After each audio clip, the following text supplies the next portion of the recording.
mobile exchange गर्न आउनु भयो तपाईँ कहाँदेखि आउनु भएको हामी उलाबारी छ हाटखोला उलारी छ हाटखोला उहाँले एक्सचेन्जको लागि ल हेर्नुहोस् टन्नै मोबाइल लिएर आउनु भएको छ तर उहाँको सबै चालु अवस्थामा छ यो राम्रो छ त्यसपछि यो एलसिडी फुटेको छ तर राम्रै छ है यो रेडमी पोको रहेछ त्यसपछि अर्को यो पनि चल्दै गरेको छ उहाँले 2000 थपेर चाहिँ एउटा रियलमी C35 अहिलेसम्म पनि रिपेयर नगरेको सेट ओरिजिनल सेट भएको लाँदै हुनुहुन्छ जम्मा 2000 थपेर है 2000 किन थप्नुभयो भन्दाखेरि चाहिँ उहाँको राम्रै भएर चाहिँ यो अलिकति हामीले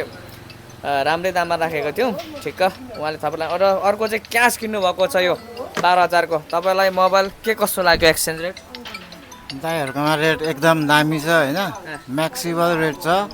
आउनु होला उलाबारीमा जतिजनाले हेर्नुहुन्छ होइन उलाबारी भन्दा बाहिरको ठाउँबाट नै हेर्नुहुनेहरू आउनु होला होइन